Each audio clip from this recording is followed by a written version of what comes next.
और एक practical problem, मतलब कि जिसमें आपको डिटरमाइन करना पड़ेगा कि आपको वो प्रोबेबिलिटीज किस तरह से दिए हुए हैं। जैसे कि यहाँ पे और यहाँ पे, राइट, ये सब हमने डिस्कस किया था कि there is only one post, एक ही पोस्ट अगर है और दो पर्सन उसके लिए मतलब जो इंटरव्यू दे रहे हैं, तो उन लोगों का दोनों का सिलेक्ट होना पॉसिबल है ही नहीं। अगर ए सिलेक्ट होगा या तो बी सिलेक्ट होगा, या तो दोनों में से एक भी सिलेक्ट नहीं होंगे। दोनों सिलेक्ट होना impossible, because there is only one post.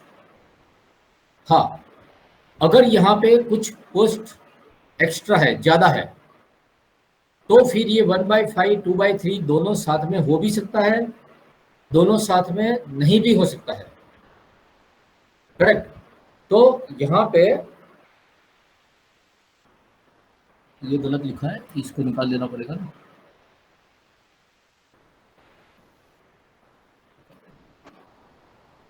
Right, what about A union B, और ए इंटरसेक्शन बी के लिए यहां पे हो जाएगा this two are independent event. तो एज ए एंड बी, ये जो है वो इंडिपेंडेंट इवेंट है। पीछे लिखा हुआ है मैंने, A intersection B is equal to A cross, मतलब ए इंटू बी हो जाएगा, दैट इज 1/5 इंटू 2/3, और वो हो जाएगा अपना 2/15। As A and B both are independent event, क्योंकि दोनों साथ में हो भी सकता है, दोनों साथ में नहीं भी हो सकता है। दोनों सेम टू सेम क्वेश्चन है, देख लो आप, बराबर। लेकिन वहां पे वर्किंग एक ही है कि यहाँ पे सिर्फ एक पोस्ट है और यहाँ पे मतलब जो है मोर देन वन पोस्ट है। अगर एक से ज्यादा पोस्ट है तो दोनों का सिलेक्शन हो भी सकता है, दोनों का सिलेक्शन नहीं भी हो सकता है, आइदर और भी हो सकता है कि एक का सिलेक्शन होगा दूसरे का नहीं होगा। नाउ यहाँ पे अभी हम एक लेवल ऊपर जा रहे हैं और उसमें हमारे पास there are 3 events A, B and C. A sum is given to 3 students A, B and C to solve the problem, right? And probability of solving the sum were 1/3, 4/5 and 5/6 respectively. Find the probability that sum will be solved. यहाँ पे आप मान लेते हो कि 3 student मतलब जो भी है, जिन लोगों को अलग अलग मतलब जो भी है, एक सम, एक कॉमन सम है जो तीनों को मतलब जो है सॉल्व करने के लिए दिया हुआ है। अच्छा, ए जो है वो 3 में से एक प्रॉब्लम को सॉल्व कर सकता है, 2 प्रॉब्लम को वो सॉल्व नहीं कर पाता है। ये 5 में से 4 को सॉल्व कर देता है, ये 6 में से 5 को सॉल्व कर देता है। मतलब ये थोड़ा वीक स्टूडेंट है, ये थोड़ा एवरेज है, ये सही है, मतलब यूँ, मतलब ये दोनों अच्छे वाले स्टूडेंट है, मतलब यूँ। लेकिन अच्छा, इसका मतलब ये हुआ कि ए थोड़ा वीक स्टूडेंट है, ए का प्रॉब्लम सॉल्व हो जाएगा, ए से प्रॉब्लम सॉल्व हो जाएगा, तो बी और सी दोनों से प्रॉब्लम सॉल्व हो ही जाएगा।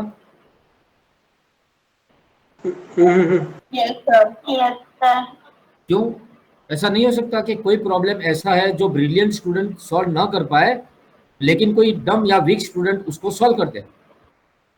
हो भी सकता है, हो भी सकता है ना। yes. मतलब ए भले वीक है, वो 3 में से एक ही सही करेक्ट कर पाता है, ये तो अच्छा है, मतलब 5 में से 6 में से 5 को करेक्ट कर लेता है, मतलब उसका स्ट्रेंथ ऑफ कोर्स इससे ज्यादा है। लेकिन अगर ए का आंसर सही होगा तो इसका मतलब बी का आंसर सही ही होगा, या गलत हो भी सकता है? गलत हो भी सकता है, करेक्ट। सेम वे सी के साथ में भी है। अच्छा, ए और बी और सी का आंसर गलत होगा तो ए का आंसर गलत ही होगा? सही भी हो सर, बोला सही भी हो सकता है, ऐसा किसने बोला? करेक्ट। सो दिस 3 मतलब कि ए से प्रॉब्लम सॉल्व होना, हमारा इवेंट क्या है? प्रॉब्लम का सॉल्व होना। ए वो प्रॉब्लम को सॉल्व कर पाएगा, बी वो प्रॉब्लम को सॉल्व कर पाएगा, सी वो प्रॉब्लम को सॉल्व कर पाएगा। These are the 3 events. ये तीनों इवेंट एक साथ में कभी नहीं हो सकता है, मतलब ए भी सॉल्व कर लेगा, बी भी सॉल्व कर लेगा, सी भी सॉल्व कर लेगा, वो तीनों के तीनों से वो प्रॉब्लम सॉल्व हो जाएगा, ऐसा कभी भी हो सकता है, कभी भी नहीं हो सकता है, इसके बारे में सोचना है आपको कि ए का प्रॉब्लम सॉल्व हो जाएगा तो बी का सॉल्व हो ही जाएगा। बोला जरूरी नहीं, हो भी सकता है, नहीं भी होगा। अच्छा, ए का नहीं हो रहा है तो फिर बी का मतलब जो है वो प्रॉब्लम सॉल्व हो ही जाएगा। बोला वो भी हो भी सकता है, नहीं भी हो सकता है। Independent event A B and C, यहाँ पे तीनों इवेंट इंडिपेंडेंट इवेंट है। और यहाँ पे बोला हुआ है find the probability that some will solve. कौन सम सॉल्व करेगा? बोला कोई भी, या तो ए, या तो बी, या तो सी, या तो ए बी, या तो बी सी, या तो ए सी, या तो ए बी सी, तीनों। At least one, at least one problem सामने रख दिया है, बोला हुआ है, बोला बोले ये सबको आप सॉल्व करके बताओ। पूरे क्लास के लिए ये प्रॉब्लम है, बराबर है, और वो प्रॉब्लम आपको मतलब जो वो सॉल्व करके दिखाना है। एटलीस्ट कोई भी एक बंदा भी अगर वो सबको सॉल्व कर देगा, यानी कि वो प्रॉब्लम आपका सूट हो गया। क्लियर? तो यहाँ पे 3% ही है यहाँ पे, और बोला हुआ है कि सम सॉल्व हो जाना चाहिए। किससे? डजंट मैटर, एक करेगा, दो करेगा, तीनों के तीनों करेंगे, जो भी है, यानी कि एटलीस्ट वन। और एटलीस्ट वन वर्ड जो है वो यूनियन के लिए है, that you will get A union B union C. What about A union B union C के लिए? A union B union C is equal to probability of A plus probability of B plus probability of C minus A intersection B, A intersection C, B intersection C, A intersection B intersection C, उसको plus करना है। Probability A है मेरे पास, ये रहा 1/3। Probability B है मेरे पास 4/5। Probability C है मेरे पास 5/6। What about A intersection B? हर केस में आपको यही सोचना है कि मेरे पास जो इवेंट्स है 2 या 3, उन लोगों के इंटरसेक्शन के बारे में क्या सॉल्यूशन है। तो ए वो ए बड़ा राइट, वो इंडिपेंडेंट इवेंट है। तो ए मतलब वो A and B are independent event, तो ए और बी का जो मल्टीप्लीकेशन होगा, जो कि 1/3 इंटू 4/5 है, जो कि हो जाएगा 4/15। ये 4/15 ए इंटरसेक्शन बी है। ए और सी का करना पड़ेगा, right? That is 1/3 into 5/6, that you will gate 5/18, तो वो 5/18 आएगा। ए बी और सी के लिए हमें बी सी का करना पड़ेगा, दैट इज 4 5 जा 20 और 20/6 5 जा 30, तो 20/30 आएगा। 0 0 कट करना है करो, बेटर है नहीं करो, करेक्ट मत करो उसको। प्लस, क्योंकि ये मेरा फाइनल आंसर नहीं है, correct. Plus A intersection B intersection B, बोला वो तीनों भी तो इंडिपेंडेंट इवेंट है, तो ये हो जाएगा यहाँ पे 1/3 इंटू 4/5 इंटू 5/6। तो 1/3 इंटू 4/5 इंटू 5/6 सीधा सीधा मल्टीप्लाई कर देंगे, 1 इंटू 4 इंटू 5 70, और अपॉन में 5 इंटू 3 इंटू 6 जो कि आएगा 90। तो ये हो जाएगा 20/90। यहाँ तक किसी को प्रॉब्लम है तो बताइए कि कौन सा नंबर कैसे आया, कहाँ से आया, ये बताइए। क्लियर है सबका? Yes sir. ये एलसीएम मतलब अभी एलसीएम लेना है हमको। तो सबसे बड़ा जो A intersection B intersection C है ना, 90 आपका एलसीएम होगा। तो अगर मुझे 90 का एलसीएम फिट करना है तो मुझे यहाँ पे 30 से मल्टीप्लाई करना पड़ेगा। तो 30 1 जा 30, पहला नंबर इसलिए 30 है। प्लस यहाँ पे आ जाएगा अपने पास 5 है, 90 का एलसीएम 18 से मल्टीप्लाई करना पड़ेगा, 18 इंटू 4 72, 6 है तो 15 से, 15 इंटू 5 75, 15 है तो 6 है, 6 4 जा बराबर 24, 18 है तो 5 से, 5 5 जा 25, 30 है तो 3 से, 3 इंटू 20 60, और 90 तो 90 है ही 20, 88/90। हाँ, ये मेरा फाइनल आंसर है। इसको मैं रिडक्शन में ले जाऊंगा, 44/45। 45 में से 44 केस ऐसे होंगे जिसमें ये सम सॉल्व हो जाएगा। सम सॉल्व हो जाएगा यानी कि ऐसा नहीं है कि तीनों का सम सॉल्व हो जाएगा, सम सॉल्व हो जाएगा, या तो एक, या तो दो, या तो तीनों के तीनों, कोई भी, लेकिन सम का सॉल्यूशन मिल जाएगा।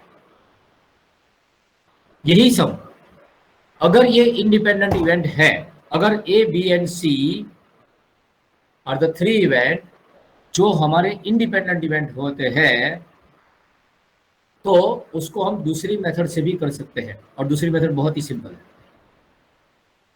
यहां पे इसका मतलब है at least one will solve the question, right? At least one can solve the question. इसका ऑपोजिट क्या होगा? इसका ऑपोजिट क्या होगा? nobody can solve the questions। ना तो ए सॉल्व करेगा, ना बी सॉल्व करेगा, ना सी सॉल्व करेगा। इसको प्रोबेबिलिटी के फॉर्म में कैसे लिखेंगे? It is called probability of A dash, ये सॉल्व नहीं करेगा, एंड यानी कि intersection B dash intersection C dash. Correct? Nobody will can solve the question. A भी सॉल्व नहीं कर पाएगा, बी भी सॉल्व नहीं कर पाएगा, सी भी सॉल्व नहीं कर पाएगा। अगर ए बी सी मेरे इंडिपेंडेंट इवेंट है तो A dash B dash and C dash are also my independent event. तो ए डैश का वैल्यू होगा, ये 1/3 है तो ये हो जाएगा 2/3, ये 4/5 है तो ये हो जाएगा 1/5, ये 5/6 है तो ये हो जाएगा 1/6, इंटू करो दैट यू विल गेट 2/90, 2/90 यानी कि 1/45। ये तो प्रोबेबिलिटी आया। Nobody will can solve the question. मुझे ये नहीं चाहिए था, मुझे उसका ऑपोजिट पार्ट चाहिए है, तो ये हो जाएगा 1 minus one can solve the question. ये हो जाएगा 1 minus probability of A dash intersection B dash intersection C dash, you will get 1 minus 1/45, that you will get 44/45। So या तो ये मेथड से और ये मेथड से, दोनों में से कोई भी एक मेथड आप अप्लाई करो। क्लियर है? Yes sir. Yes, sir. मतलब ये सभी सम आपने 12th में किए हुए हैं, जस्ट इसका ये रिकॉल है आपके लिए, मतलब यू करेक्ट। हाँ, 12th में भी पॉसिबल है कि आपने इसी हिसाब से किया हुआ है, आप इस तरह से कर सकते हो। ये आपका दूसरा लॉजिक है, दूसरा थिंकिंग है, मतलब यू डन। और ये वाला सब मतलब जो है वो जो मैंने दिया था आपको कि भाई कुछ वैल्यूज हमको दिया हुआ है इंडिपेंडेंट इवेंट के बारे में है, तो फिर उसके बाद में यहाँ पे what you are saying that, अच्छा यहाँ पे आप बताते जाइए मुझे कि क्या कौन सा इवेंट आप निकालेंगे उसके लिए, राइट? बोला हुआ है event A will not happen. What would you mean by that? Event A will not, probability of A dash, right? Only event A will happen, only event A will happen. P of A minus B. P of A minus B. A will happen but B will not. Right? So it is A minus B. A and B both will happen.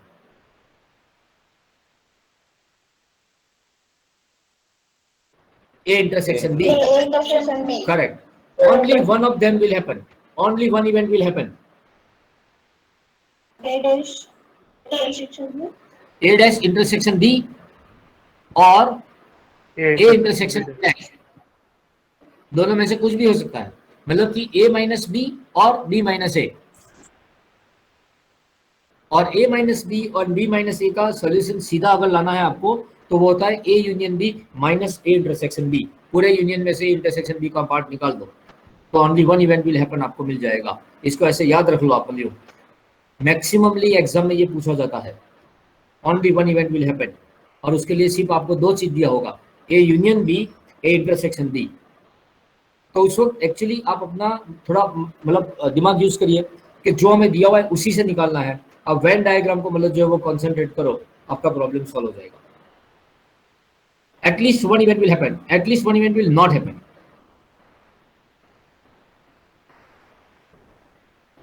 Yes, at least one event A dash union B dash, at least one event बराबर है at least one यानी कि union, लेकिन not happen तो dash लग जाएगा दोनों के ऊपर, ए डैश यूनियन बी डैश। ए डैश यूनियन बी डैश को हम कैसे आगे बढ़ा सकते हैं? बोला ए डैश यूनियन बी डैश, आपको उसका पूरा का ऑपोजिट करना पड़ेगा, यानी ए डैश का ऑपोजिट हो जाएगा ए, बी डैश का ऑपोजिट हो जाएगा बी, यूनियन का ऑपोजिट हो जाएगा इंटरसेक्शन और होल डैश। तो हो गया A intersection B the whole dash, whole dash आगे आता है 1 minus A intersection B. Fifth number पे हमने काउंट किया होगा, A dash union B dash is equal to probability of A intersection B the whole dash 1 minus A intersection B 1 minus 2/5, क्योंकि 2/5 उसका intersection हुआ होगा। 2/5 या 2/15 है, या इट इज 2/5 है, ठीक है बराबर है। तो 2/5 है, माइनस किया बराबर है, तो 1 माइनस जो भी है माइनस या इट इज 3/5। सर हमने पहले नहीं किया था। ये सब मैंने दे दिया था बराबर, ये मैं खाली रिकॉल करवा था, ये मुझे ये वर्डिंग का मतलब जानना था, फिर से रिकॉल करवा रहे। सर हाँ जी बोलो। ये तीसरा वाला सम है ना, ऊपर से शॉर्ट सम है। शॉर्ट सम में तीसरा वाला सम, पहला अभी सर दूसरा कर रहे हैं ना हम। तीसरा, ये एबीसी वाला। नो सर जो 8 था ना, सॉरी पूरे 8 सम है टोटल। इसमें yes sir A and B both will happen. Yes sir, उसमें जो ये ए और बी किया है ना आपने लास्ट नहीं, में। ये इंटरसेक्शन भी किया है हमने। नो सर, उसके सामने में क्या है अच्छा ना? ओके ओके ओके, वो एटलीस्ट वन इवेंट के लिए शायद मैंने खाली वैसे ही कैलकुलेट करवाया होगा बराबर, तो वो खाली डिस्कशन में होगा तो उसकी वजह से करवाया होगा मैंने कि अगर आपको सर इसका कैलकुलेशन कैसे किया है आपने? इसका कैलकुलेशन। यस सर, समझ में नहीं आ रहा। ओके ओके, ये 15 का एलसीएम लिया हुआ है, 3/5 है, 3/5 2/3 एंड 2/5 है, तो 15 का एलसीएम आएगा ना अपना, 5 3 एंड 5 का एलसीएम 15 आएगा।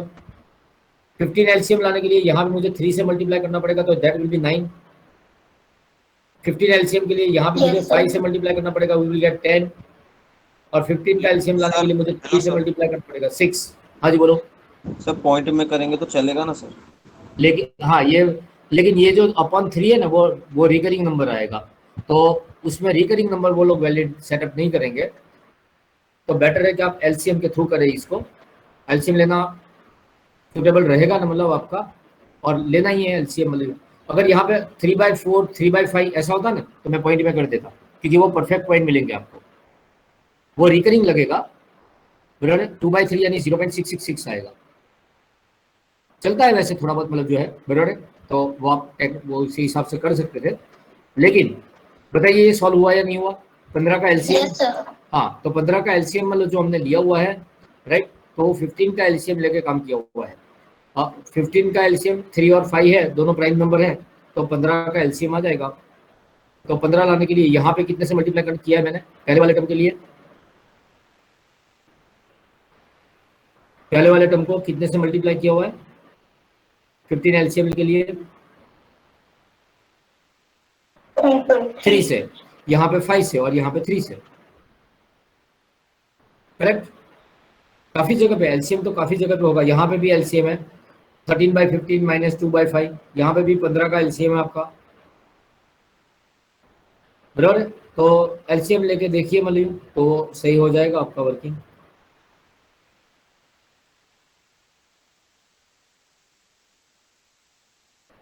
यस, ये बाद में है, बेस थ्योरम है, पहले हम ले लेंगे यहाँ पे। अच्छा, यहाँ पे जो आपका वर्किंग है उसमें 12 स्टैंडर्ड में आपने जो सम किए थे उसमें नॉर्मली आपका एक रिस्ट्रिक्शन रहता था कि भी 2 डाइस तक पूछते थे, और 2 डाइस के कितने रिजल्ट होते थे आपके? हाउ मेनी रिजल्ट्स 2 डाइस के लिए? 36। अच्छा, यही चीज अगर मैं 3 डाइस कर दूं, 3 डाइस कितने हो जाएंगे? 3 डाइस के रिजल्ट्स कितने होते हैं? 260 216 6 into 6 राइट, तो टोटल 216 रिजल्ट हमारे होते हैं। अगर मुझे वो डाइस के ऊपर जो नंबर्स आए हैं, अगर मुझे वो डाइस के ऊपर जो नंबर्स आए उसका टोटल चाहिए, तो मेरा मैक्सिमम टोटल कितना हो सकता है? नहीं, ज्यादा से ज्यादा total number on A dice जो है उसका total number on A dice, आप क्वेश्चन को बराबर समझना, number on A dice 18, maximum total मेरा हो सकता है 18 666 के लिए, और मिनिमम टोटल कितना हो सकता है? 3 111 के लिए वो टोटल आएगा मेरा 3। अगर तीनों डाइस के ऊपर 111 आए तो मेरा टोटल हो जाएगा 3, और अगर तीनों डाइस के ऊपर 666 आए तो मेरा टोटल हो जाएगा 18 राइट। यानी कि इसका मतलब ये हुआ कि मेरा मिनिमम टोटल हो जाएगा 3 और मैक्सिमम टोटल हो जाएगा 18। ओके, मुझे टोटल 216 में से ऐसे कितने रिजल्ट होंगे जिसका टोटल एटलीस्ट 15 होगा? I repeat, at least 15। मतलब ऐसे कौन से रिजल्ट हो सकते हैं जिसका रिजल्ट एटलीस्ट 15 का टोटल वर्कआउट करेगा। मुझे बताइए इसमें कौन सा टोटल चलेगा? 15 चलेगा या नहीं चलेगा? चलेगा सर। 15 का टोटल चलेगा चलेगा और 15 से ज्यादा भी चलेगा। 15 से ज्यादा भी चलेगा, यानी कि 15 भी चलेगा, 16 चलेगा, 17 चलेगा, 18 चलेगा। ठीक है, हम रिवर्स ऑर्डर में उसको लिखना शुरू करते हैं। 18 का टोटल को फेवर करने वाले आपके पास कितने रिजल्ट होंगे 216 में से? 1। एक ही, जो कि है 6, 6 एंड 6, बराबर। अच्छा, 17 को फेवर करने वाले आपके पास कितने रिजल्ट हो सकते हैं?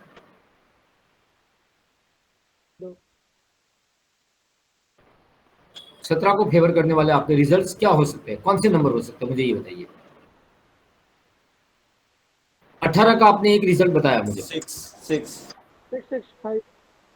ओके राइट, बराबर है। यहाँ पे आएगा मतलब अपने पास 6, 6, 5 17 को फेवर करने वाला रिजल्ट होगा। और कोई मतलब और कोई कॉम्बिनेशन? 2 6 और 1 5? नहीं, 2 6 और 1 5 को छोड़ के और कोई कॉम्बिनेशन? बोला नहीं हो सकता। ये था मेरा 17 के लिए, ये कॉम्बिनेशन मेरा हल लगेगा, राइट। अच्छा, उसके ऊपर का लेवल था मेरा 18 का, जिसके लिए मेरा एक ही कॉम्बिनेशन था। 18 के लिए कौन से रिजल्ट थे मेरे? 6 6। ठीक है, 17 के लिए कॉम्बिनेशन है मेरा यहाँ पे जो लगाया वो, जो कि है 6 6 5। ठीक है, अच्छा और बताइए मतलब यहाँ पे 16 के लिए 6 6 4। 2 मिनट, 6 6 4, ठीक है। और कोई? 4 6 6। नहीं, मैं 6 6 4, 2 6 और 1 4 का कॉम्बिनेशन छोड़ के कोई और कॉम्बिनेशन अगर हो सकता है तो वो बताइए।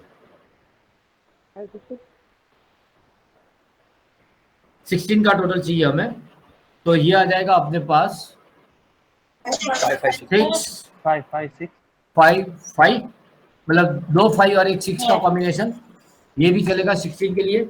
और कुछ नहीं ना? ठीक है, 15 के लिए बताइए।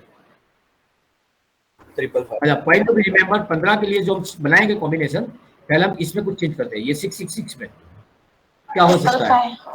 नहीं, 6 6 3 6 6 में चेंज करना है, 2 6 को साथ में रखते हैं और एक 3, ठीक है। उसके बाद में यहाँ पे कुछ नहीं हो सकता। यहाँ पे 17 और 15 का जो गैपिंग है वो 2 का है, तो यहाँ पे से 2 पॉइंट अगर मैं रिडक्शन करता हूँ तो ये हो जाएगा 6 6 और 3, वो तो कॉम्बिनेशन मैंने लिख दिया है। लेकिन यहाँ पे भी 2 पॉइंट मैं कवर कर सकता हूँ, जो कि आएगा यहाँ पे 6 4 5, ठीक है। आया, ये यहाँ का रिडक्शन होगा। यहाँ पे अगर रिडक्शन करना है तो वो भी 6 4 5 ही आएगा, तो उसको छोड़ देंगे। यहाँ से अगर जाना है 16 में, 16 और 15 एक रिडक्शन करना होता है। 4 में एक रिड्यूस किया तो 6 6 3, वो कॉम्बिनेशन नीचे बन गया है। 6 में एक रिडक्शन किया तो 6 5 4, वो भी कॉम्बिनेशन बन चुका है, उसको भी नहीं कर सकते हम कुछ। यहाँ पे अगर वर्कआउट करें ये 6 में, बोले 6 5 मतलब 5 6 4, वो भी हो चुका है, नहीं कर सकते। यहाँ पे 5 में एक रिडक्शन करते हैं, 6 5 4 हो चुका है, 6 4 5 हो चुका है, 5 5 5 बाकी है। पता चला कैसे लाया वो कॉम्बिनेशन? बस अभी इसको घुमाना है, अभी इसको घुमाना है। मतलब ये कॉम्बिनेशंस को आप जितना घुमा सकते हो उतना घुमाओ। तो आप 18 के लिए जो कॉम्बिनेशन आपका है 6 6, उसको तो घुमाने का कोई तरीका है ही नहीं, तो उसको कुछ नहीं कर सकते हो। 17 के लिए हमारे पास कॉम्बिनेशन है 6 6 5, जिसको हम घुमा घुमा करेंगे, मतलब यूँ पहले 5 को आगे ले आएंगे और एक स्टेप आगे ले आएंगे, तो उसके 3 स्टेप हो जाएंगे। 6 6 4 को घुमाते हैं, 6 6 4 6 4 6 4 6 6, 5 5 6 को घुमाते हैं तो 6 5 5 5 6 5 5 5 6, ये हो गया। 6 6 3 को घुमाते हैं 3 बन जाएगा। लेकिन 6 4 6 जो है 6 4 5, इसको घुमाने से आपको 6 कॉम्बिनेशन मिलेंगे। क्लियर? यानी कि यहाँ पे आपके पास जो कॉम्बिनेशन होंगे वो सबसे ज्यादा होंगे, जहाँ पे सब नंबर अलग अलग है। तो वो घुमाने के हिसाब से आपका जो नंबरिंग यहाँ पे आएगा और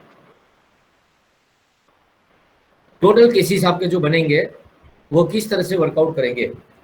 तो जो वर्कआउट आएगा यहाँ पे, ब्रदर ये एक्चुअली मैंने कॉम्बिनेशन अलग अलग से लिखे हुए हैं, तो उसका तो कोई प्रॉब्लम है नहीं, चलो इसको जरूरत नहीं है ये ब्लॉक का।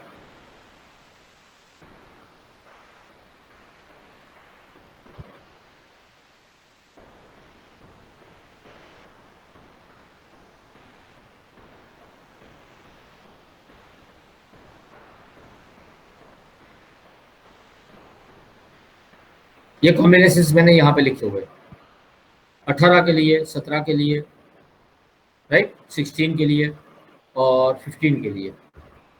तो यहाँ के रिजल्ट से मेरे पास ये 10 केस है, यहाँ पे 6, यहाँ पे 3 और यहाँ पे 1, टोटल 20। तो 15 का टोटल लाने के लिए मेरे पास प्रोबेबिलिटी है 10/216। मोर देन 15 के लिए मेरे पास 10 केस है और एटलीस्ट 15 के लिए मेरे पास 20 केस है। ये समझ में आया क्या लिखा है मैंने? अगर आपको क्वेश्चन पूछा हुआ है the total would be 15 only, मतलब 15 ही टोटल चाहिए मुझे, तो इसके 10 केस है। मोर देन 15 में ये नहीं आएंगे, ये 10 केस मतलब जो है वो मोर देन 15 के लिए आएंगे, 6 + 3 + 1 या 1 + 3 + 6, तो वो 10 केस है मेरे। और एटलीस्ट 15 के लिए 20 के 20 केस है, तो वो 20/216, 5/54। क्लियर ये?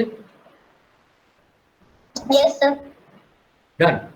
3 डाइस के 2 सम होते हैं, दूसरा सम उसका यहाँ पे है और उसमें बोला हुआ है 3 dice are thrown, 216 result, find out the probability that right of 4 is obtain on at least one of the dice. आपके किसी भी एटलीस्ट एक डाइस के ऊपर 4 आना चाहिए, मतलब वो डाइस मतलब वो एक डाइस के ऊपर भी आ सकता है, 2 पे भी आ सकता है और तीनों के ऊपर भी आ सकता है। टोटल 216 रिजल्ट में से ये रिजल्ट ढूंढने का तरीका ये है कि find probability of 4 is obtain on at least one of the dice. उसका रिवर्स केस होता है 4 is not obtain on any of the dice. एक भी डाइस के ऊपर नंबर 4 नहीं आएगा, यानी पहले वाले डाइस के ऊपर 4 को छोड़ के जो 5 नंबर है उसमें से कोई एक नंबर आएगा जो कि 5C1 है। दूसरे वाले में भी ऐसा एंड तीसरे वाले में भी ऐसा। The word is there end. पहले वाले में 5 में से एक नंबर आएगा, दूसरे वाले में भी 5 में से एक नंबर आएगा, तीसरे वाले में भी 5 में से एक नंबर आएगा। 5C1 × 5C1 × 5C1 you will gate 125 और वो 125 को आप यहाँ पे डाल दो, 216 में से 125 माइनस करो तो यू विल गेट 91 और 91 रिजल्ट के हिसाब से आपके रिजल्ट मतलब जो है 91 रिजल्ट ऐसे है जो 216 में से है जो कि एक की भी डाइस के ऊपर 4 नहीं आएगा, सॉरी आएगा एटलीस्ट वन एक डाइस के ऊपर 4 आएगा, सॉरी 125 रिजल्ट ऐसे है जिसमें एक भी डाइस के ऊपर 4 नहीं होगा। तो इसका मतलब ये भी हुआ कि 216 में से 125 रिजल्ट आप निकाल दो तो बाकी के 91 रिजल्ट ऐसे है जिसमें एटलीस्ट एक डाइस के ऊपर तो आपका नंबर 4 होगा ही होगा। एक डाइस के ऊपर आपका नंबर 4 वहां पे होगा ही होगा। क्लियर है ये? Yes sir. Okay done. उसके बाद का हमारा जो नेक्स्ट टॉपिक मतलब जो भी है वो actually replacement and without replacement में ये सब का मैटर है, बराबर। तो वो हमारा नेक्स्ट सेशन नहीं है मतलब, लेकिन ये पता चल गया आपको मतलब 3 डाइस वाला जो वर्कआउट था वो कैसे, मतलब 3 डाइस वाले 2 समय है एक्चुअली, बराबर। तो ये दिस आर द रिकॉर्ड, मतलब ये 12th में शायद ही बहुत कम पूछा जाता था तो शायद नहीं भी करवाते थे, लेकिन है सम, तो आप ध्यान में रखिएगा मतलब इसको। सर इसमें परम्यूटेशन और कॉम्बिनेशन वाला सम है? ये कॉम्बिनेशन ही हुआ, ये जो आपका आएगा आगे, बराबर। जैसे कि हम जो वर्कआउट करेंगे यहाँ से ये वाले में आ जाएगा, इसमें परम्यूटेशन कॉम्बिनेशन ही है। ठीक है, वो बेस थ्योरम के लिए मैंने रखा हुआ है। जो नया वाला टॉपिक है आपका बेस थ्योरम, और ये रहा आपका परम्यूटेशन कॉम्बिनेशन वाला सब। देखिए ये दो बॉक्स है, बॉक्स नंबर 1, बॉक्स नंबर 2। ठीक है, क्या बोला हुआ है, बॉक्स नंबर 1 में 6 रेड 8 वाइट बॉल है, बॉक्स नंबर 2 में 2 रेड 5 वाइट बॉल है। क्या करना है हमें, draw a ball from box number 1, यहां से एक बॉल निकाला जाएगा, and put opposite colour ball in a box number 2। Draw a ball from box number 2 and find the probability that it will be the ball is of red color। इसका probability निकालना है आपको। Probability आपको ये निकालना है कि second box में से जो बॉल आएगा वो रेड कलर का होना चाहिए। लेकिन उससे पहले आपको यहां से एक बॉल निकालना है।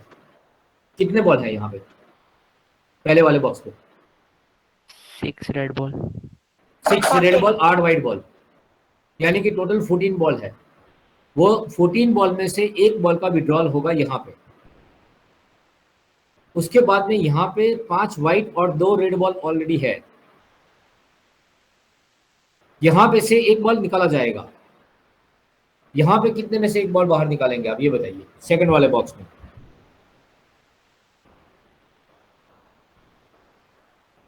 सेकंड वाला बॉक्स का जो विड्रॉल है वो कितने में से आप एक बॉल बाहर निकालेंगे?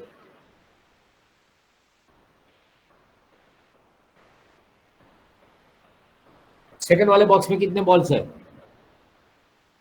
7 बॉल। 7 नहीं, लेकिन एक बॉल वो रखने वाले हैं ना अपोजिट कलर का।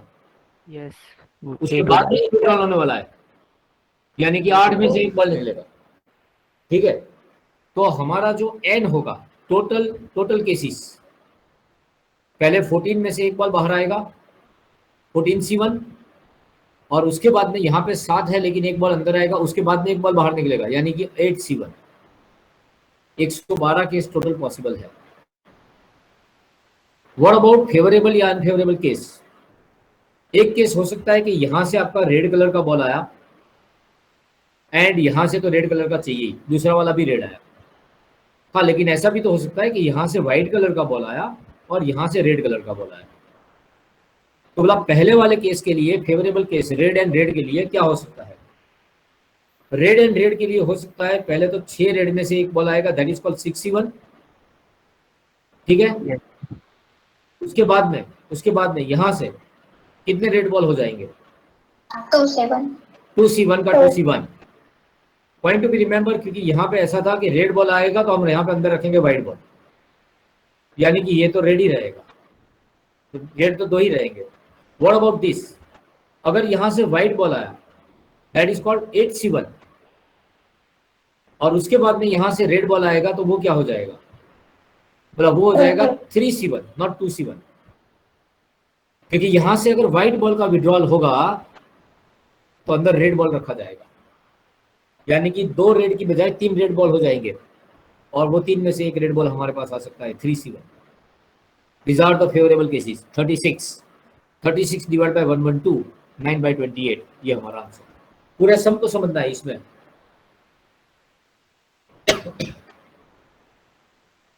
बोलो, clear? Yes sir. Yes sir, थोड़ा थोड़ा या बराबर?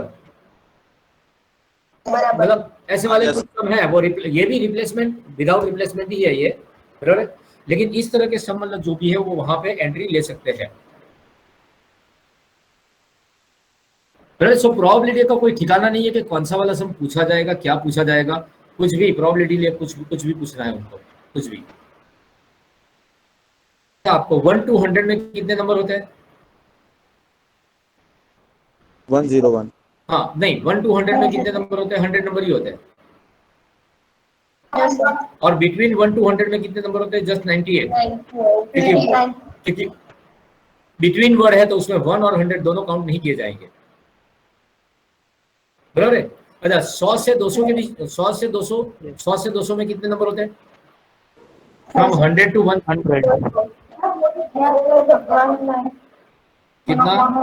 2 मिनट, मैं लिख दूं यहाँ पे 100 टू 200 कितने नंबर होते हैं? 101 नंबर्स होते हैं, राइट, बराबर है। सो देयर आर 101 नंबर्स ये होते हैं। बस तो ये इसका बाद का कामकाज है कि डब्बा दिया हुआ है, उसमें से विथ रिप्लेसमेंट विदाउट रिप्लेसमेंट आपको ये विड्रॉल करना है, और उसमें परम्यूटेशन कॉम्बिनेशन मतलब कॉम्बिनेशन ज्यादातर, तो वो कॉम्बिनेशन सबसे ज्यादा मतलब आपका यूटिलाइज वहां पे होगा।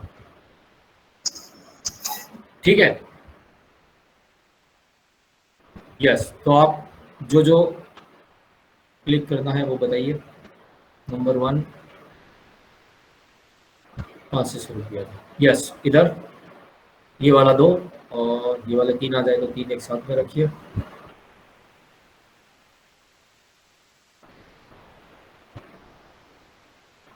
चलो ये 3 ये लो, ये यहाँ पे क्लिक हो जाएगा, ये 2 मिनट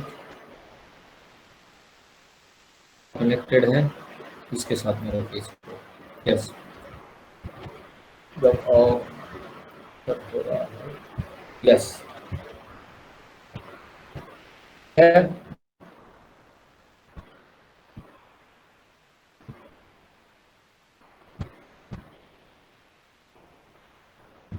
हो गया, Yes, sir. यस। ये 2 डाइस वाले 3 डाइस वाले 2 सम,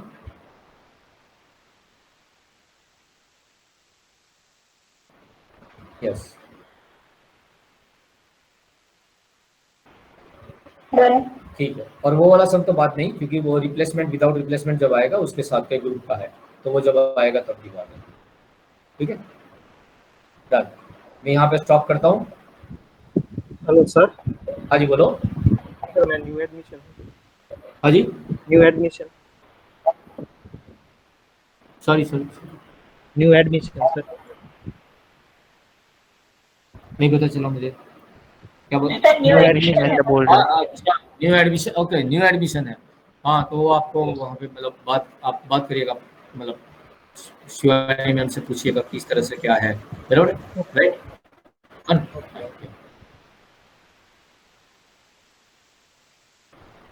Bye, sir. Bye bye, yes.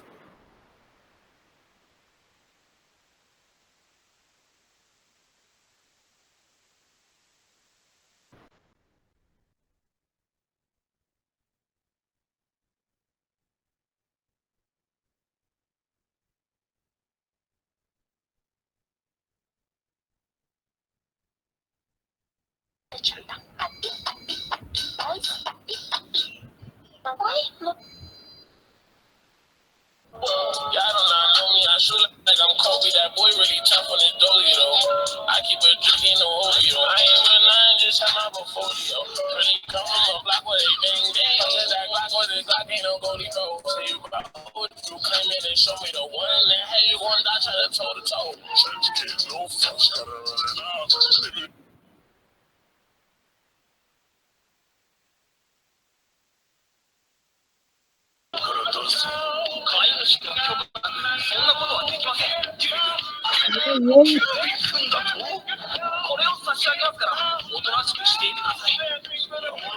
वाह धनंजय वाह।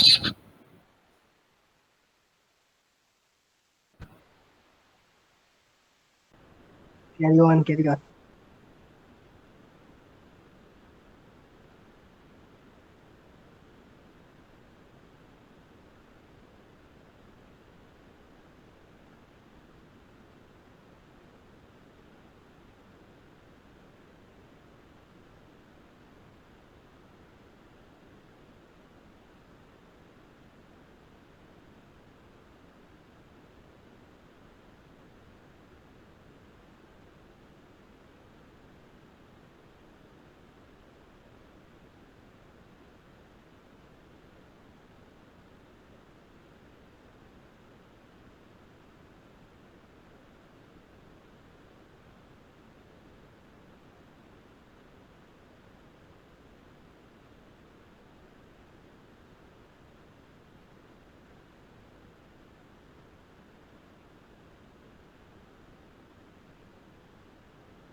Good afternoon, online class.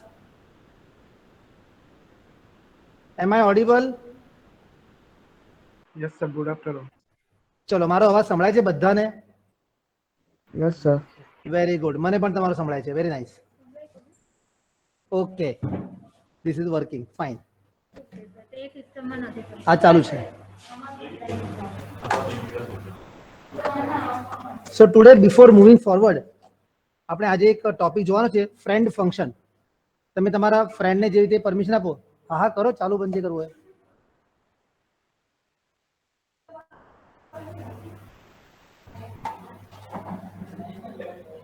First of all, let me share the screen.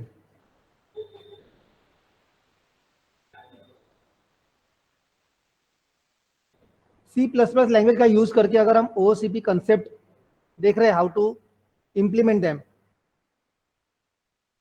अलग अलग फीचर्स हमको पता चल रहे हैं कि क्लास ये सबसे बेस रूट है और क्लास के साथ साथ कौन कौन से डिफरेंट